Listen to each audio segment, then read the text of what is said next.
31 जुलाई आज मुंशी प्रेमचंद की जन्मतिथि है।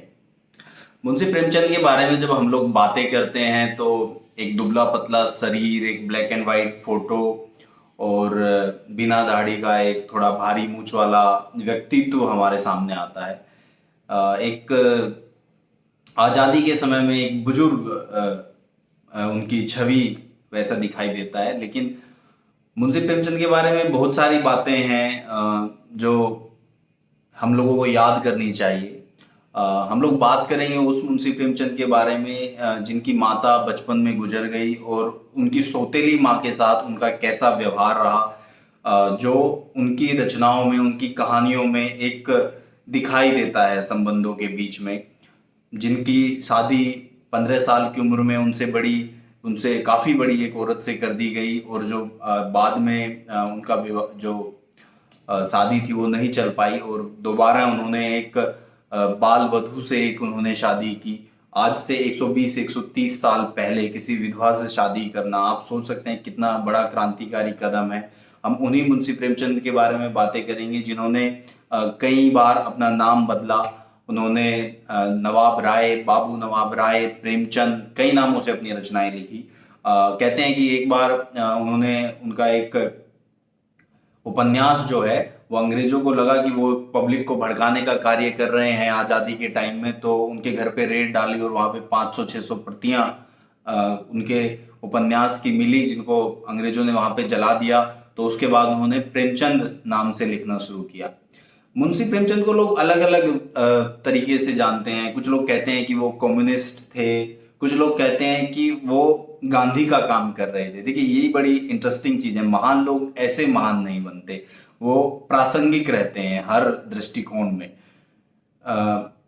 कोई पत्रकार लिखते हैं कि मुंशी प्रेमचंद जो हैं, देखिए वो गांधी से उनको कैसे कोरिलेट कर रहे हैं। वो बताते हैं कि जब गांधी एक राष्ट्र चेतना का काम कर रहे थे, जब लोगों को स्वराज और राम राज्य के बारे में बता के लोगों को आज़ादी के लिए जगा रहे थे, उसी दौर में ही मुंशी प्रेमचंद जो समकालीन स्थिति थी, जिस तरह की समस्याएं थी, उनको अपने उपन्यास में उठा के और एक विद्रोह के लिए, एक युद्ध के लिए पब्लिक को तैयार कर रहे थे। तो एक राष्ट्र नायक और एक राष्ट्र लेखक मिलके जब जनता को एक राष्ट्रीय चेतना के प्रति तैयार करते हैं, तो क्या मजाल कि अंग्रेज क्या किसी भी गुलामी में कोई देश जकड़ा हुआ हो वो आज़ादी ना प्राप्त करे। ये मतलब वो तो यहाँ तक बोलते हैं कि ये ऐसा रहा होगा जैसे वाल्मीकि और भगवान श्री राम मिलके रामायण की रचना कर रहे हो। तो मुंशी प्रेमचंद की जो रचनाएं हैं, गोदान है, गबन है, सेवा सदन है, बहुत सारी रचनाएं हैं और उनके किरदार, जितने जोरदार किरदार मुंशी प्रेमचंद के उपन्यासों में हम लोगों को पढ़ने को मिलते हैं, उतने जोरदार किरदार शायद ही उसके बाद की कहानियों में पढ़ने को मिले। बात है कि मुंशी प्रेमचंद कितने महान थे। अगर वो इतने महान थे तो उनकी रचनाएं आज के टाइम में 10-10 रुपये में, 20-20 रुपये में उनकी रचनाएं मिलती हैं। देखिए, मतलब मैं कभी सोचता हूँ कि इतना अच्छा उनका लिटरेचर है तो बड़ा महंगा लिटरेचर बिकना चाहिए।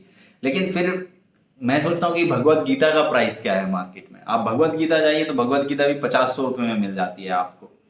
तो बेसिकली जो महान चीजें हैं, जिनमें एक प्रासंगिक, हर पीढ़ी के लिए एक प्रासंगिक कंटेंट लिखा गया है, वो चीजें आपको बहुत सस्ते दामों पे मिलेंगी। और जो बहुत महंगे दामों पे आपको किताबें मिल रही हैं, 500 रुपए का, 600 रुपए का जो किताब आपको मिल रहा है, इसका मतलब उसकी ब्रांडिंग पे बहुत पैसा खर्च किया गया है, उसको बनाने में बहुत सारा ह्यूमन रिसोर्स लगा है, पब्लिकेशन ने अपना पैसा लगाया है, ग्लोसी पेपर लगाया है, इसलिए वो मार्केट में रखा हुआ है और आपको उसकी एक बड़ी कीमत पे करनी पड़ रही है। लेकिन जो किताब आपको 5 रुपए में, 10 रुपए में मिल रही है, और जब लेखक ने लिखी है किताब, उसके 100 साल बाद भी अगर वो किताब मार्केट में है, तो इसका मतलब है कि वो कंटेंट के बलबूते बिक रहे, वो किसी ग्लोसी पेपर या ब्रांडिंग के भरोसे नहीं बिक रही है। तो वो इतने महान थे कि उनको किसी ब्रांडिंग या एडवर्टाइजिंग एजेंसी की जरूरत नहीं है।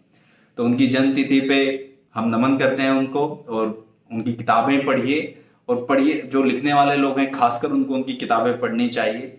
क्योंकि एक लेखक जो है वो कैसे प्रासंगिक रहता है और कैसे उसकी रचनाएं पीढ़ियों के काम आनी चाहिए, ना कि कुछ दिन के लिए शॉर्ट टर्म कंटेंट नहीं होना चाहिए। ये आप मुंशी प्रेमचंद से सीख सकते हैं।